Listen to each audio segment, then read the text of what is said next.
Now tuning in to Earbud Media. Audio for everyone.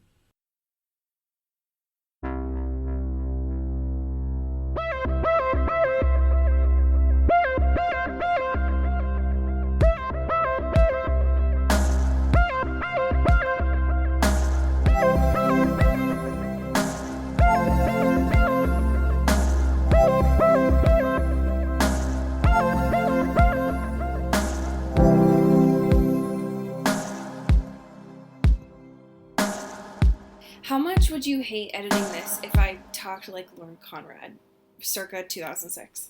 I actually think I would enjoy that quite a bit. It's really throwing me for a loop rewatching The Hills because it's making me realize how fundamental she was to me and my voice in middle school. Oh yeah, for sure. Because there's just like culture in general. Absolutely. Because I know she was like born and raised in Laguna Beach, and yet there's a part of her that sounds like she has a Boston accent at some times. And I'm just like, why was that formative to how I spoke in middle school? Why was it that when I got frustrated, I sounded like that? Right. I have so many questions. Yeah. That's all. What a show. Really. It's so important to me. And the first time in season 3 when they played Unwritten, I was just sobbing. And it's so embarrassing. Yeah. My favorite thing is the only place that you can really find it for like free is Amazon Prime. And what they've done is they haven't gotten the license for most of the songs that were in it.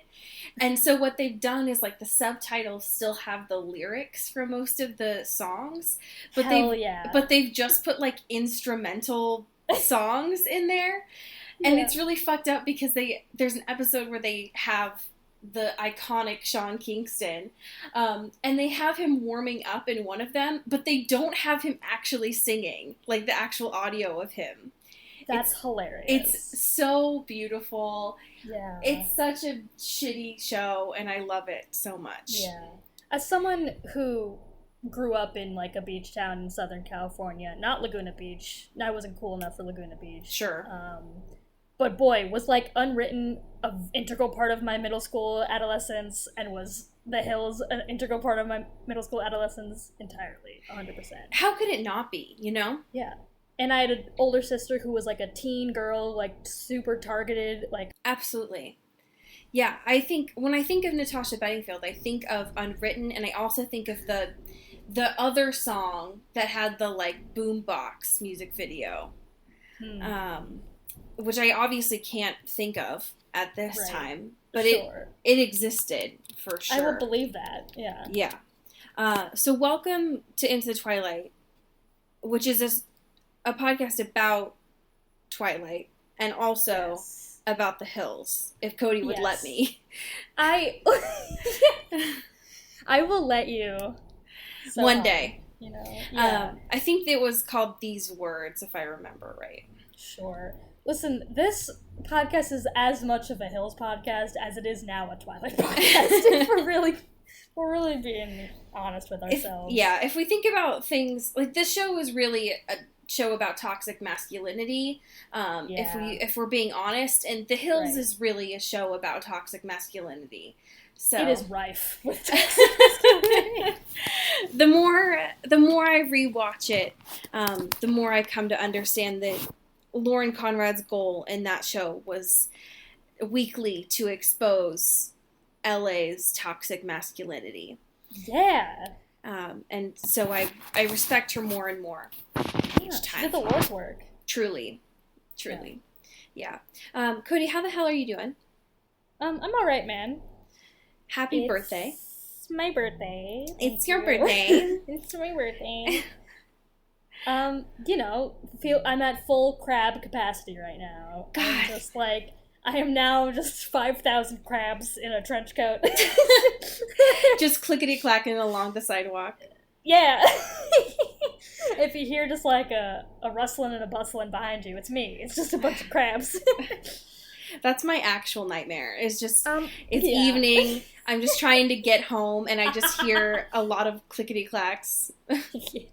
Yeah, but as we're like in the midpoint of the summer, basically, I know you just started your summer, so you're a little bit to the jump here. Yeah. But I wanted to check in and see how your hot girl summer was going. You mean sad girl summer? Oh no! You mean my summertime sadness? You mean? Meg, we let you down so hard. Someone, I think it was Mal Blum on Twitter the other day, said, "What if hot girl summer was more of like a sad boy solstice?" And that was like really resonated. That really resonated. Hot girl summer is a beautiful aspiration. Yeah. What I will say is, for things that I have done in my hot girl summer, I have ordered Nathan Zed's merch. Oh boy. So I would say that is a point towards hot girl summer. Sure. I have slept in, point towards sad boy solstice. Yeah. Yep. I have done laundry, points Okay. towards hot girl summer. Yeah. Hot girls gotta have fresh, clean clothes. Yes, I have started a new skincare routine, points towards Ooh. hot girl summer. Okay, so you're making it work. Yeah, so I would say I'm leaning towards more of a hot girl summer. What about Right. you? I'm definitely in the sad boy solstice territory. Yeah. But I think I'm on the cusp. Like I think if I just get like a cool like a sick tank top or something, or like just like Sure. something that'll really like boost my spirits and like make me out there, you know. I Yeah. feel like I'm on the cusp of a hot girl summer, but I'm not there yet. Here's what I'll say. Yeah. I'll say that I am a hot girl summer sun, Oh my god. sad boy solstice moon. Oh, for sure, a sad boy solstice moon. Yeah. I'll say Can we that. call it? I just thought of hot ghoul summer, and that makes me That I really feel happy. seen. Yeah. Yeah. Yeah. I think that's like a cool middle ground of like, there's a little bit of the spooky solstice and a little bit of the brooding, but like the ghoul's got like a sparkly halter top or something. Sad ghoul solstice sounds Oh. sounds like a Kate Leth comic. It For does. sure. Yeah, that's my new emo band. Stream us on SoundCloud. Yeah. That really makes me feel seen. That's for sure. Yeah. We only play gigs during the blood moon. Oh my God. Oh fuck. Yeah. That's that really does something for me. That's for sure. It's been a hot minute since we sat down to record. That's for sure. It's true. And we're making up for it. Yeah, we're coming in hot with the good shit. That's for sure. We have just a moose boosh of current events this week. And by a moose boosh I mean we have one current event this week, and it's a good one, I would say. We've got a current event of the Screen Rant variety today. And it came to us on the second to last day of Pride Month. And it is 10 outdated things from Twilight that won't make sense to Generation Z. Yeah. And this drew my attention mainly because, and as you echoed when we were prepping too, this is kind of different from how we usually discuss things here on the pod. Right. It's a little bit off the beaten path, I would say. Yeah. We're mixing it up. Yeah, what drew your attention here from this list, so we don't have to discuss all of them? Sure. Well, first I want to note that like technically I'm Gen Z. Technically. Which is weird, but I'm finally just like figuring it out. I'm getting used to it. I agree with feel, that, though. I kind of feel like the elder millennials, you know what I mean? But I feel like that for Gen Z. Like, I feel like I'm just like a grandpa Gen Z. Fair. Which is fine. I would agree with that, though. Yeah. Because I think, I mean, technically I'm at the, like, lower end. Yeah, you're, like, right at the cutoff. Because I think the cutoff for millennials is, like, 95. It is. Like, I think that's the latest. Yeah. So, yeah. But I'm young and spry and hip. You are. And I know all the memes. Maybe I'll download TikTok. Who knows? Oh my God. But I think it's really interesting to contextualize the Twilight, like, fandom and, like, the cultural zeitgeist of Twilight and the cultural moment of Twilight. Mm-hmm. Because it really was, like, you had to have been there to, like, really get the extent of it. Because, right. like, it's one thing to be like, oh, this, like, made a lot of money and it sold a lot of copies and there's all these movies and blah, blah, blah, blah, and all these t-shirts or whatever. But, like, when you see this crowd of people in, like, the Twihards section, where it's just people, like, screaming. Right. And, like, in their bedazzled t-shirts with their full posters just, like, in it. It's, like, nothing else that's really happened besides, like, Harry Potter in, like, the last few decades. Yes. Yeah, it really is. It's something, especially because I think one of them was midnight premieres, which isn't really a thing anymore. Right. It's number 7, and I don't. They're kind of not really a thing anymore. Yeah, like I think it's just for like Marvel movies, really now. Right, and I that's think the only thing that has that same cult-like fan base, you know. Yeah, and I think that they were phased out a couple of years ago, mainly for the driving concerns. Right, totally valid. Yeah, that I think our like quote unquote midnight premiere is like a 7 o'clock now. Right. Yeah. So, and I mean, I think the idea of a midnight premiere as it was in 2004, where you got there at 7 or earlier to wait for that midnight premiere, isn't the same now because you reserve seats now. And so I think for folks that are kind of coming up now, that idea is completely different. And so I think that completely belongs on this list because those are two very different experiences. Right. It's the landscape has definitely changed. Yeah. I think that the only thing that could be comparable there is, waiting in GA for concerts. Right. Yeah. And those are, so those are very different there. What else stood out to you on this list? I mean, we gotta just talk about this Hot Topic Twilight situation. Oh, yeah. For sure. If you step foot in a Hot Topic between the years 2007 and 2011, basically, you would just be wafted by by an overwhelming mist of Twilight and Edward Cullen in Bella Swan just thrusted at you. Yes. Well, and that was still in the, like, when Hot Topic was still, like, quote, emo, right? Right. Which was, like, a weird shift, too, because, like, even in this photo, you can kind of see all the standard Hot Topic garb, which is, like, weird pants with weird zippers and, like, tutus for goth that also, like, had some girly style or whatever. Right. We all made mistakes, 2009. Yep. But, like, contrasted with something that was, like, I don't know, if you were, like, a cool goth or whatever, you would probably kind of hate, like, the notion of Twilight and, like, the capitalistic interests of Twilight and the girly pandering of Twilight. And to have those things all in one space was very chaotic. Yes.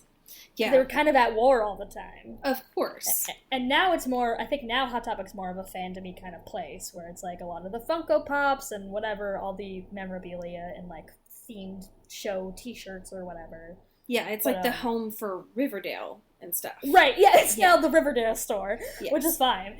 But, like, it was a very different place. And to have those two different parts of it was, like, weird and hilarious. It was chaotic then, and it's chaotic now, but for two very different reasons, I would say. Yes. We gotta talk about the parodies, mainly because it's so wild to me that I think it is still popular now, I would say, to hate on Twilight, but especially then, when it was still, like, books were being published and movies were coming out, it was so popular to hate on Twilight. And I think people realized that there was something to be said of coming out with parodies, and even, like, sketches and things like that, of kind of taking this content and twisting it at the time. And so they have a photo here from Vampires Suck. And this idea of kind of taking this discourse and turning it even to something that was like a full-length feature. And I just found it interesting at the time of kind of pandering to the teenage viewer and the teenage fan at the time. And dude, when are we gonna do an episode on Vampires Suck? Literally whenever. Yeah, we should do that. But it's just, I don't know, I always found that it's unsurprising, right? That anything that is interesting to the young female adolescent, that, I don't know, it just always was annoying to me. Yeah, for sure. Yeah. But I don't know, I find this list interesting, and I'm glad that Screen Rant made it. Yeah, it's actually a very interesting piece of Screen Rant content. Yeah. Which is not supposed to be a neg, but, like, it's kind of a neg. It is, kind of. Yeah, I mean, I think they're known for the common listicle, I would say. Yeah, so thank you. Thank you, Simone Torn, for making this piece of content that is easily digestible, I would say. Hell yeah. Yeah. Okay, so we've got a couple questions here. One from a friend of the family, which is a piece of content which I know you haven't seen yet, because I know you just mentioned to me that you haven't seen Stranger Things 3 yet. That is correct. But apparently, friend of the family, Chris, mentioned, Crunch, mentioned that Beck's dad, from You, the Netflix You, is the newspaper guy who you'll understand, from Stranger Things 3, which really fucked me up, because when you watch Stranger Things Season 3, there are two white dudes. One who is the, like, mayor, and one who is, like, the newspaper editor. And the whole time that I watched it, I assumed they were the same dude, because they look like the same, like, stereotypical, like, 80s white dude. Right. But apparently it's the same actor. Look at that. That Beck's dad is the same guy. So I found that very interesting. But Crunch also said happy birthday to you. So thanks, Crunch. yeah. But we have one of our patrons, Kelly, who says happy birthday to you as well. And that they don't understand Mercury being in Gatorade. And also astrology in general. So I feel like this could be its own episode, really. Yeah.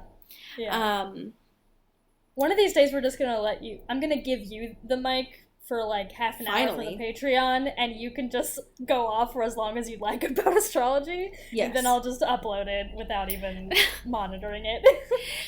Also, I read this wrong when I first saw it, because Kelly goes on to say you is still terrible, and I was like, excuse me, Kelly. Rude. Yeah. Rude for you to give us money and then insult us. Yeah. But that is actually how Mercury being in Gatorade works, which is miscommunication. Heyo. Yeah. So one of the things about Mercury being in Gatorade, as I prefer to call it, or as it's actually known of Gatorade, is it's the short and sweet of it is that the planets, when anything is in retrograde, is it appears to move like backwards in the sky.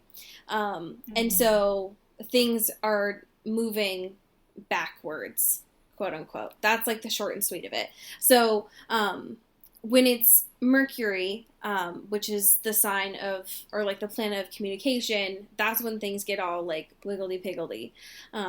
Specifically like communication. That specifically for me really fucks things up because that is like Gemini is ruled by Mercury. Like my Mercury is in Mercury or whatever, so like it's like real fucked up. So it like hits me like real bad. Anyways, I think right now, if I'm not mistaken, we have like multiple planets in retrograde. I love that for us. Yeah, so it's like really bad. But I think usually, and don't correct me, all of you. But usually, like I think in this year, Mercury went into retrograde in March. Right now it's in retrograde until August, and then it happens again in October, like late October as well. So it's usually like 3 times a year, which I think is normal. But it's just, some people don't believe in this stuff. I do, because like, sure. Why not? Yeah. Sorry, we like to have fun. Yeah. And be introspective. Right, exactly. And like think about things in different ways. You know? Yeah, exactly. You know. But I just find it, I don't know, I find it interesting, you know? And also like, yeah, if CoStar's gonna say whack shit to me, you know, I might as well look into it a little bit, you know?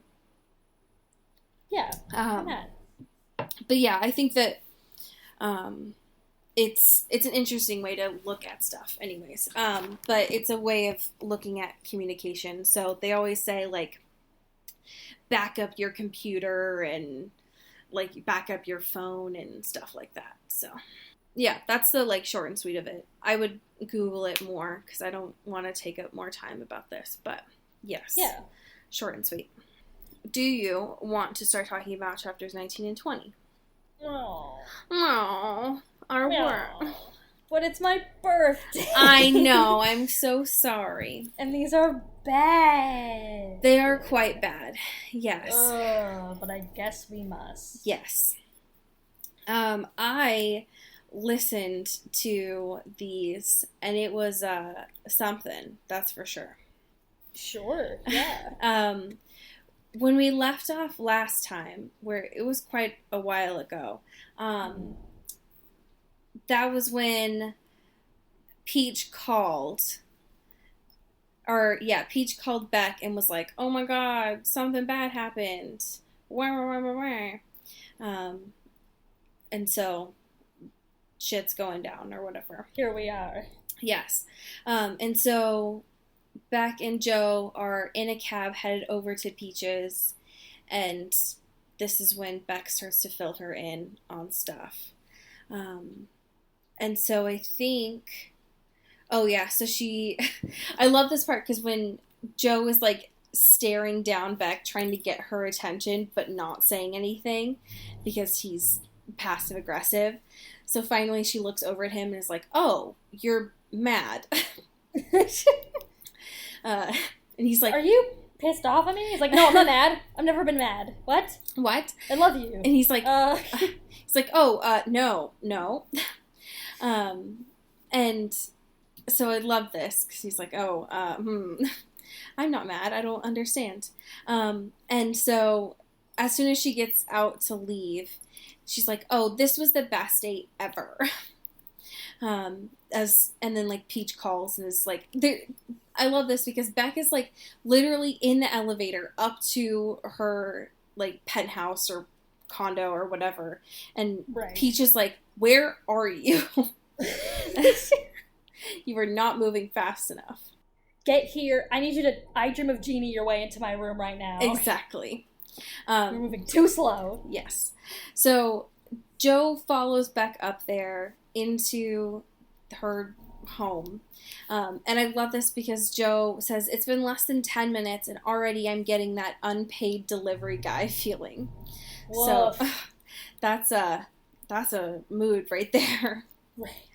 Yeah, poor fucking Joe. You know, Beck's longest and oldest friend is freaking out, and she's just there to help her feel calm and secure and safe.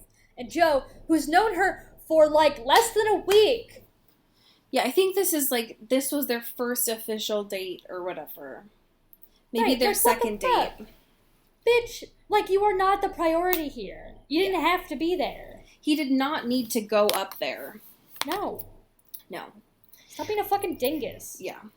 And he's all like, I can't tell you, but Peach is poison, and listening to her lie and getting you hooked is too much, and it's just like, ugh.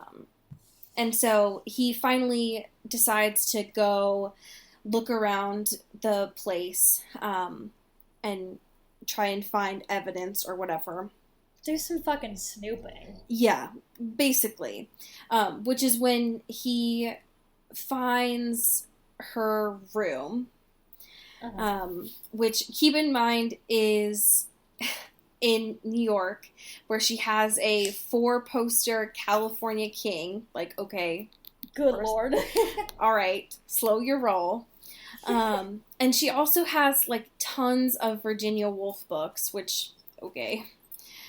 Wow, Chill. the lesbian leaked out. Yeah, settle down, Peach. We get it. Yeah, just chill. I can't believe you didn't figure out you're in love with your best friend until now. Honestly. It's been right there this whole time. Yeah. And that's when he finds the photographs. My god. And this was a lot. So, like, in the show, right? Yeah. He finds them on her computer, because that's Joe's favorite hobby, is just sneaking on people's laptops. Right. And going through folders. But in the book, he finds, like, a box of physical photographs. Yeah. From their whole life together, basically. And they're like sticky. He's like, they're covered in, like, lady juice. And I'm like, Joe! So gross. No, it's awful. It's awful. At least awful. on the laptop it made sense, because they'd be Right. in a file titled, like, taxes. Right. You know, like something inconspicuous. Sure. But this made no sense to me. No, and it just makes it seem that much more, like, predatory. Yeah. Where, like, I mean, it's gross in the show, and she's not a great person or character, right? No. But, like, in the books, it's like, oh, you have all these, like, creepy-ass photos, and you're touching yourself, and then you're touching her on the photo, and then you're touching yourself again, you fucking disgusting, like, it's, like, so gross. Yeah. So gross. Ugh. Yeah, I hate it, and he's, like, obviously he feels like he can't do anything but, like, jerk off to them, and then he obviously has to take pictures of the pictures, because what else could he do to them? And then he shoves them in his pants like a fucking idiot. Yeah, asshole. So gross. And also, there was, like, a part of this, like, predatory stuff where he's like, this is so gross, I can't believe she has these. And then he just flipped a switch and he's like, well, man, now I kind of want to fuck these photos. So it's like, what happened? He's just like, this is gross and I can't believe you've been hoarding these. Also, I'm gonna take all of these and do the same shit and jack off. I hate it. And there's also a photo where, like, he's not sure if she's, like, 17 or 18, and I'm like, my dude, you're still horny for these? Fuck you. How dare you? Super chill. Super Gross. chill, but totally fine. Yeah, so he goes back downstairs, where they're on the terrace, which he had made, like, a big deal about earlier. And he's like, everything looks different now because Peach is in love with you, but you're mine, and life is never going to be easy because she's playing sick and playing victim, and I'm different now because I know that the pictures are there, and he's, like, just being gross and stuff. So Yeah. Yep. he mentions that he, like, asks about her running, and he's like, well, if you run every day, don't you think that it would be easy for someone to find that out and just, like, stalk you?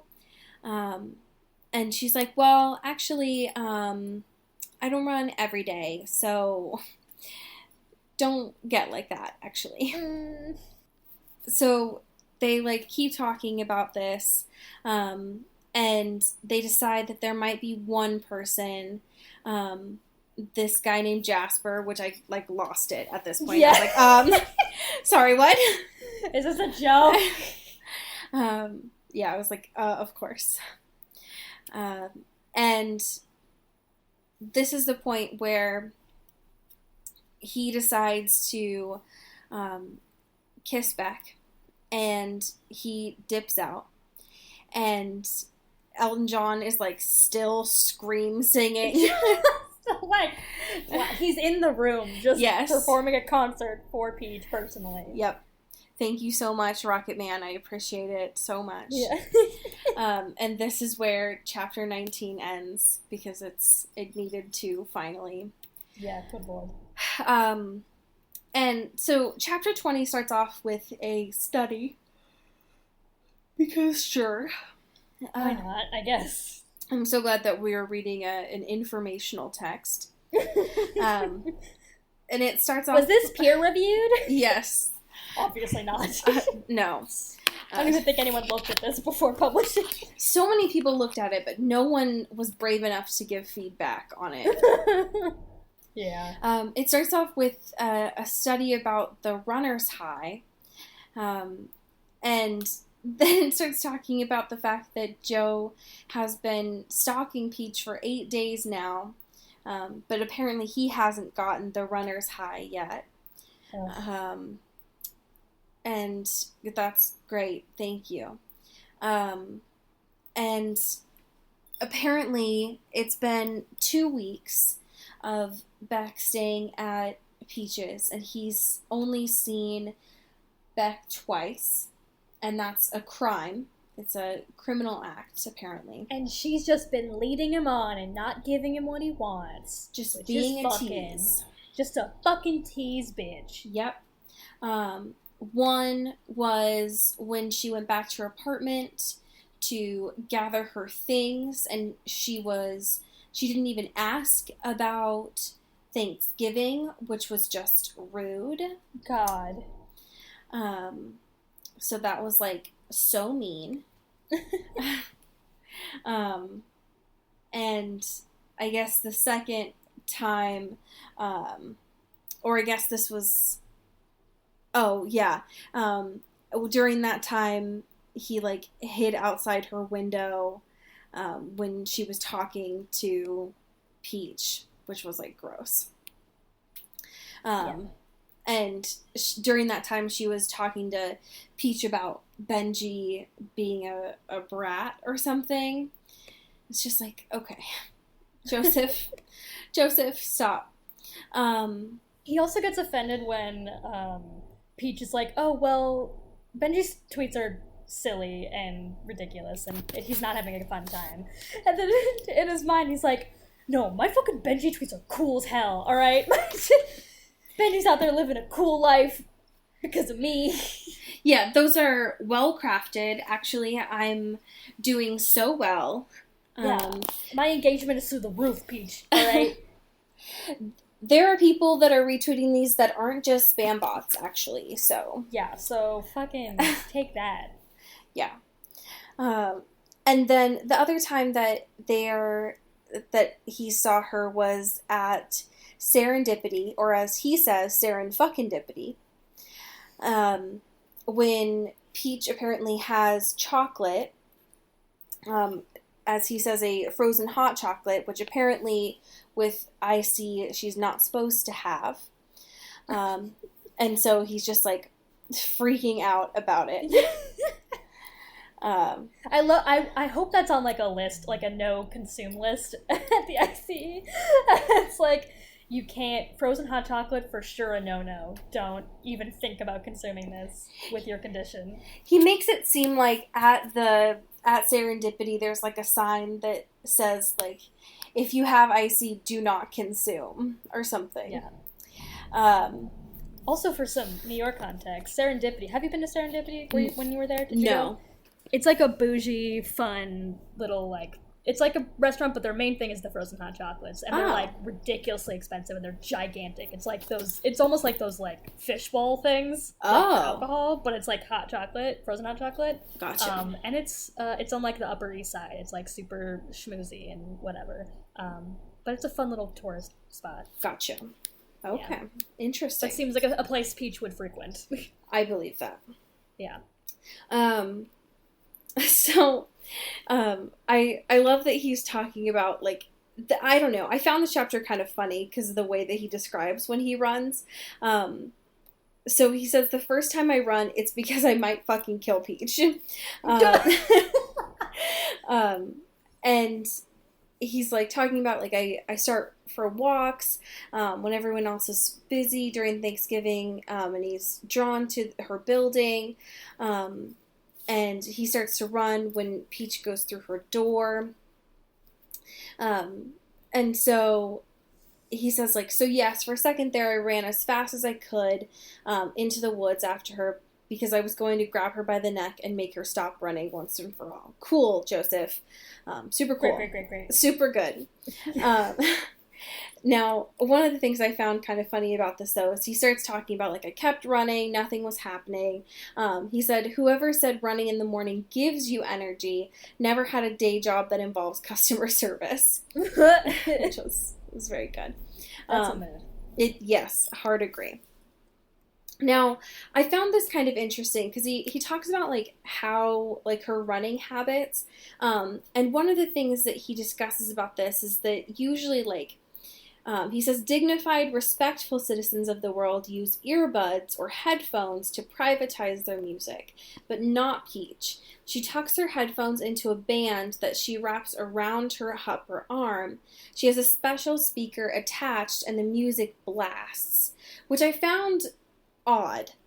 That is so convoluted. That is like a Rube Goldberg machine of, like, some way to get sound.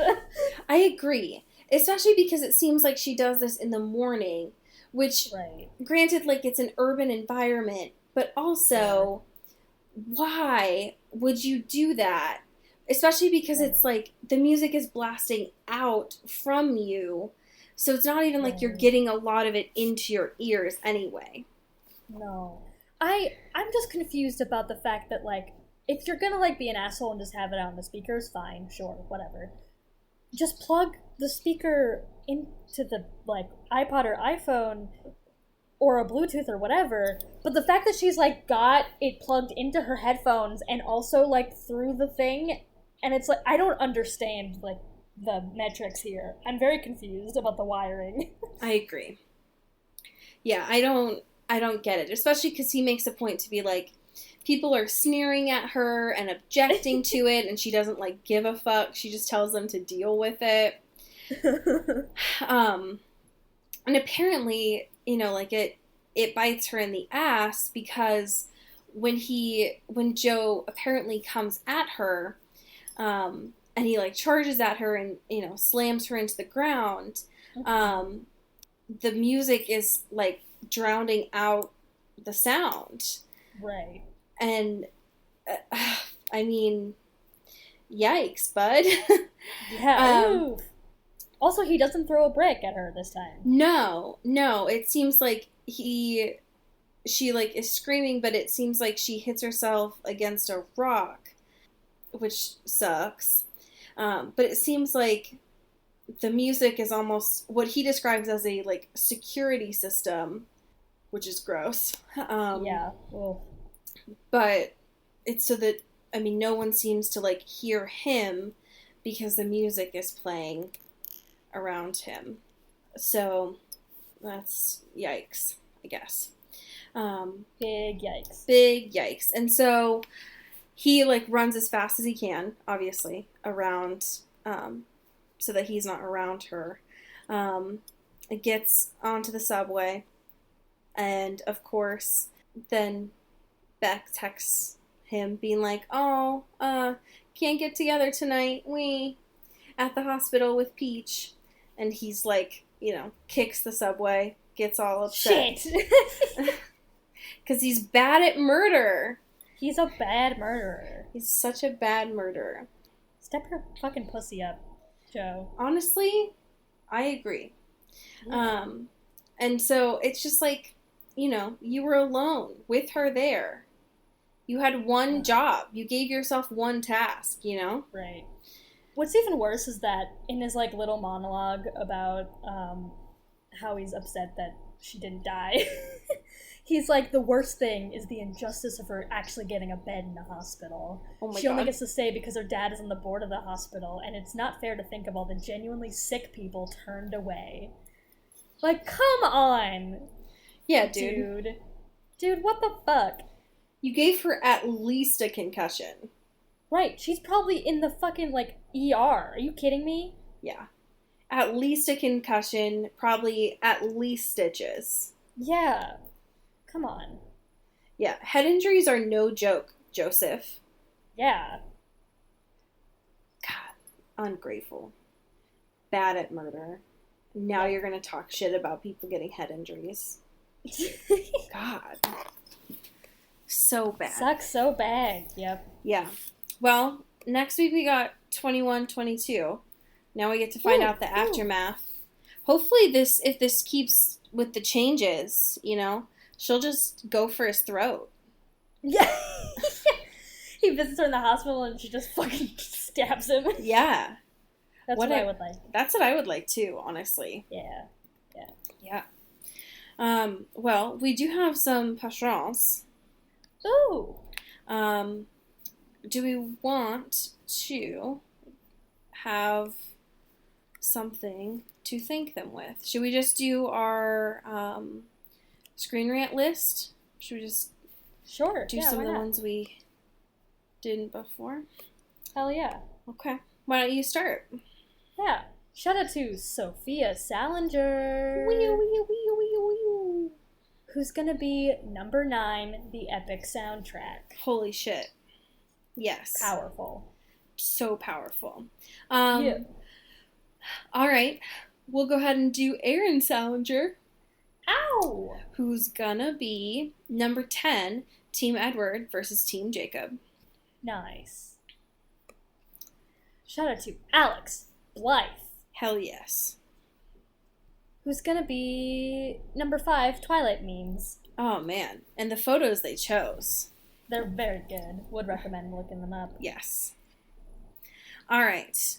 We're gonna do Taylor, Brown, Town, Lautner, Pew, pew, pew, pew. who's gonna be number 4, Yeah. Twilight versus Harry Potter. Wow. Shout out to Katie Weber.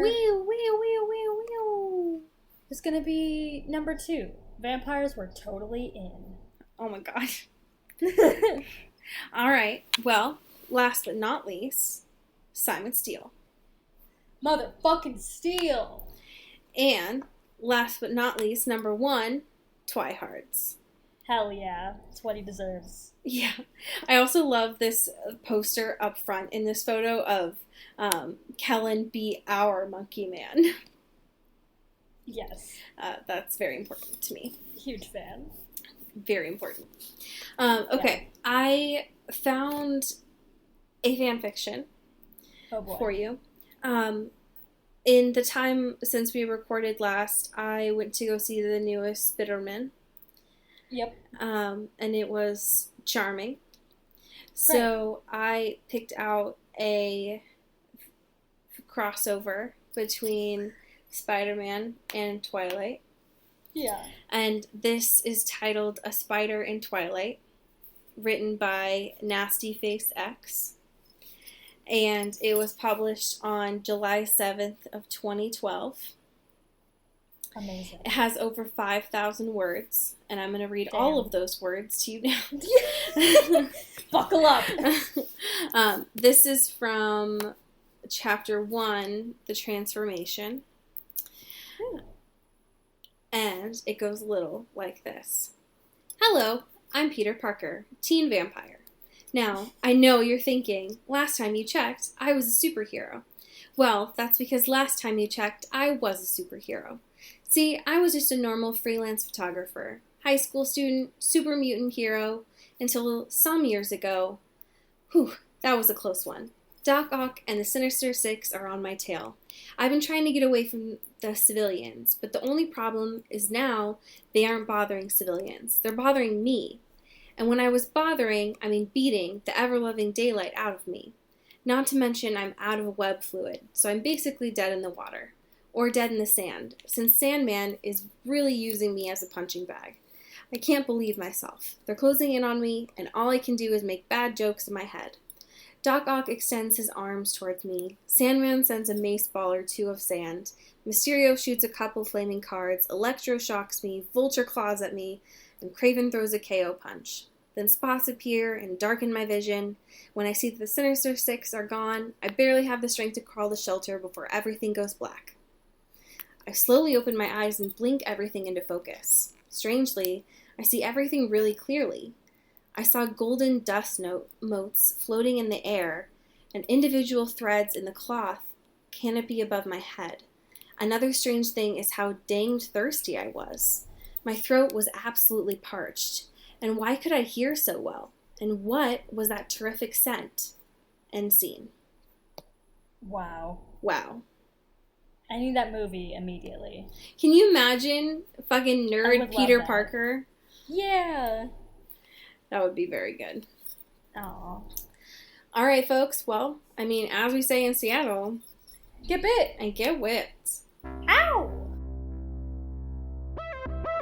This is an Earbud Media production. You can find us on Twitter at Earbud Media and listen to the rest of our shows. You can find this show on Twitter at Into the Twilight, as well as intothetwilight.show. You can send us an email at intothetwilightshow@gmail.com. You can also become a sponsor of the show or buy some merch at intothetwilight.bigcartel.com. Our art is done by Maddie Padilla, who you can find at YourGhostHost44 on Instagram, and our music is done by Eli Krause, you can find at Eli Sauerkraus and KrauseFilms.com. The intro and outro is by KB Smith, who you can find at KB__Smith on Twitter. You can find Allie on Twitter at Into Wild Places, and you can find me at Dyke Discourse.